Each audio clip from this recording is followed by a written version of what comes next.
राधे राधे। जय माता दी, जय भोलेनाथ, जय महाकाल, जय सिया राम। आज हम श्री सत्यनारायण व्रत कथा का वर्णन करने जा रहे हैं।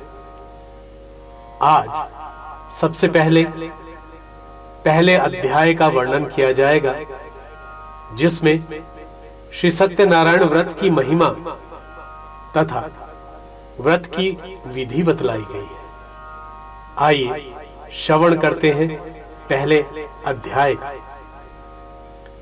अथ श्री सत्यनारायण व्रत कथा। व्यास उवाच। एकदा नैमिषारण्ये ऋषयः शौनकादयः पप्रच्छुर्मुनयः सर्वे सूतं पौराणिकं खलु। श्री व्यास जी ने कहा, एक समय नैमिषारण्य तीर्थ में शौनक आदि सभी ऋषियों तथा मुनियों ने पुराण शास्त्र के वेत्ता श्री सूत जी से पूछा। ऋषय ऊचुः व्रतेन तपसा किं वा प्राप्यते वांछितं फलम् तत्सर्वं श्रोतुमिच्छामः कथयस्व महामुने। ऋषियों ने कहा, महामुने, किस व्रत अथवा तपस्या से मनोवांछित फल प्राप्त होता है, उसे हम सब सुनना चाहते हैं। सूत उवाच। नारदे नैव संपृष्टो भगवान कमलापतिः सुरर्षये यथेवाह तच्छृणोध्वं समाहिताः।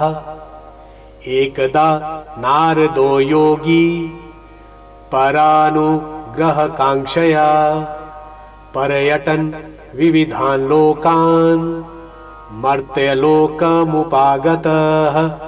ततो दृष्ट्वा जनान् सर्वान् नानाक्लेशसमन्वितान् नानायोनि समुत्पन्नान् क्लिश्यमानान् स्वकर्मभिः केनोपायेन चैतेषां दुःखनाशो भवेत् ध्रुवम् इति संचिन्तय मनसा विष्णु लोकं गतस्तदा।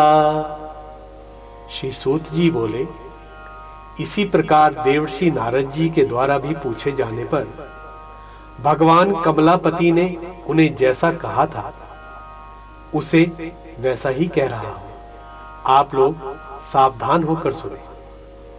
एक समय योगी नारद जी लोगों के कल्याण की कामना से विविध लोकों में भ्रमण करते हुए मृत्यु लोक में आए और यहां उन्होंने अपने कर्म फल के अनुसार नाना प्रकार की योनियों में उत्पन्न सभी प्राणियों को अनेक प्रकार के क्लेश और दुख भोगते हुए देखा तथा किस उपाय से इनके दुखों का सुनिश्चित रूप से नाश हो सकता है, ऐसा मन में विचार करके वे विष्णु लोक चले गए। तत्र नारायणं देवं शुक्लवर्णं चतुर्भुजं शंख चक्र गदा पद्म वन्नमाला विभूषितं दृष्ट्वा तं देवदेवेशं स्तोतुं सम्मुपचक्रमे। वहां चार भुजाओं वाले और शंख चक्र गदा पद्म तथा वनमाला से विभूषित शुक्ल वर्ण भगवान नारायण का दर्शन कर उन देवादिदेव की वे स्तुति करने लगे। नारद उवाच। नमो वांग मनसातीत रूपायानंत शक्तये आदि मध्यांत हीनाय निर्गुणाय गुणात्मने सर्वेषामादिभूताय भक्तानामार्तिनाशिने श्रुत्वा स्तोत्रं ततो विष्णुर्नारदं प्रत्यभाषत। नारद जी बोले, हे वाणी और मन से परे स्वरूप वाले, अनंत शक्ति संपन्न, आदि मध्य और अंत से रहित, निर्गुण और सकल कल्याणमय गुणों से संपन्न, स्थावर जंगमात्मक निखिल सृष्टि प्रपंच के कारणभूत तथा भक्तों की पीड़ा नष्ट करने वाले परमात्मा, आपको नमस्कार है। स्तुति सुनने के अनंतर भगवान विष्णु ने नारद जी से कहा, श्री भगवानुवाच किमर्थमागतोऽसि त्वं किं ते मनसि वर्तते कथयस्व महाभाग तत्सर्वं कथयामि ते। श्री भगवान ने कहा, महाभाग, आप किस प्रयोजन से यहाँ आए हैं? आपके मन में क्या है? कहिए, वह सब कुछ मैं आपको बतलाऊंगा। नारद उवाच मर्त्यलोके जनाः सर्वे नाना क्लेश समन्विताः नाना योनि समुत्पन्नाः पचयन्ते पाप कर्मभिः तत्कथं शमयेनाथ लघुपायेन तद्वद श्रोतुमिच्छामि तत्सर्वं कृपास्ति यदि ते मयि। नारद जी बोले, भगवान, मृत्युलोक में अपने पाप कर्मों के द्वारा विभिन्न योनियों में उत्पन्न सभी लोग बहुत प्रकार के क्लेशों से दुखी हो रहे हैं। हे नाथ, किस लघु उपाय से उनके कष्टों का निवारण हो सकेगा?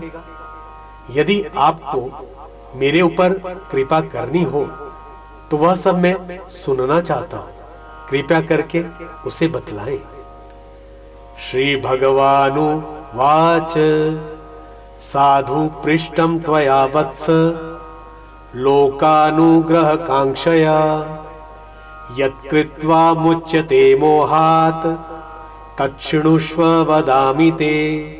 व्रतमस्ति महत्पुण्यं स्वर्गे मर्तये च दुर्लभम् तव स्नेहान्मया वत्स प्रकाशः क्रियते धुना।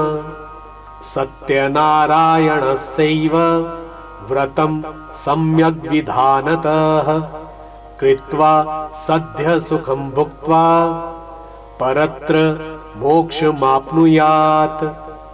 तच्छ्रुत्वा भगवद्वाक्यं नारदो मुनिरब्रवीत्। श्री भगवान ने कहा, हे वत्स, संसार के ऊपर अनुग्रह करने की इच्छा से आपने बहुत अच्छी बात पूछी है।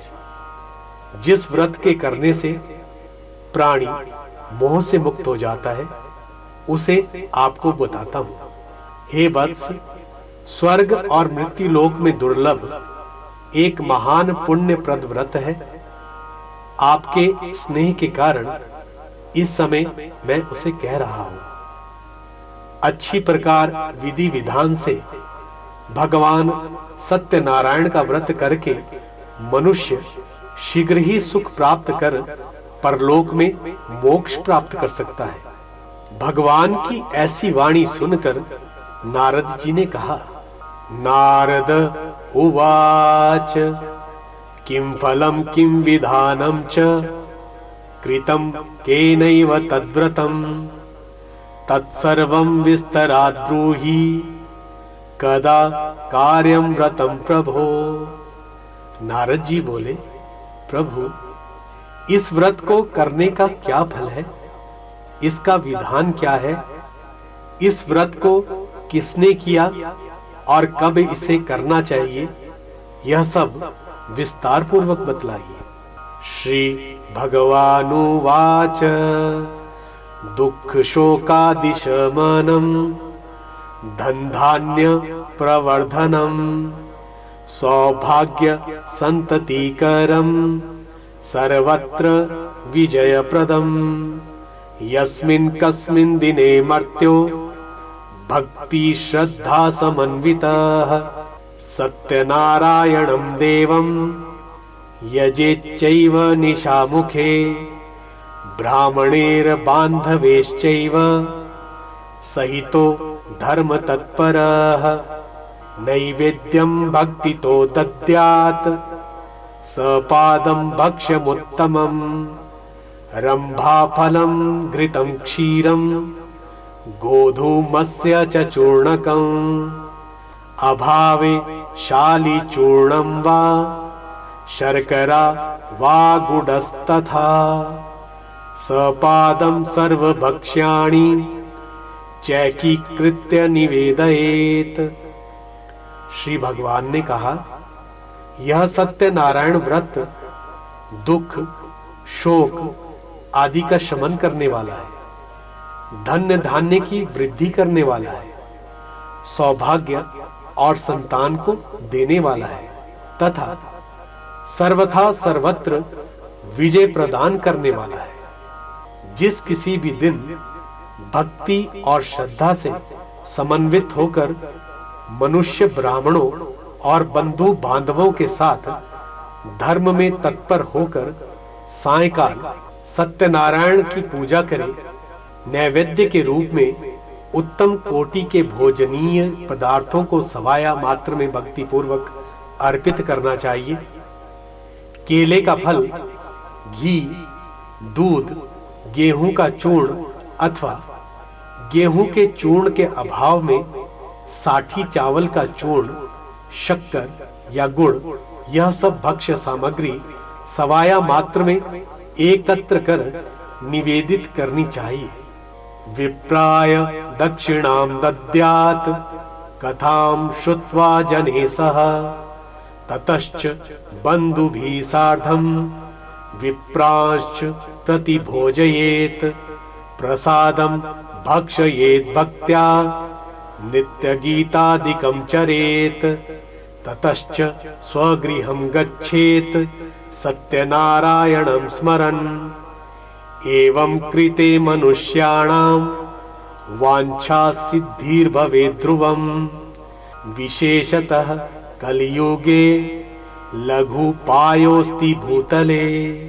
बंधु बांधवों के साथ सत्यनारायण भगवान की कथा को सुनकर ब्राह्मण को दक्षिणा देनी चाहिए। तदंतर बंधु बांधवों के साथ ब्राह्मणों को भोजन कराना चाहिए। भक्ति पूर्वक प्रसाद ग्रहण करके नृत्य गीत आदि का आयोजन करना चाहिए। तदंतर भगवान सत्यनारायण का स्मरण करते हुए अपने घर को जाना चाहिए। ऐसा करने से मनुष्यों की अभिलाषा अवश्य पूर्ण होती है। विशेष रूप से कलयुग में, पृथ्वी लोक में यह सबसे छोटा सा उपाय है। आज के लिए इतना ही। आपको हमारा यह वीडियो कैसा लगा कमेंट बॉक्स में कमेंट जरूर करें, और जिन लोगों ने अभी तक हमारे इस चैनल को सब्सक्राइब नहीं किया है उनसे निवेदन है कि उस चैनल को सब्सक्राइब जरूर करें, और हाँ, नोटिफिकेशन बेल को दबाना ना भूलें। जय जय श्री राधे श्याम।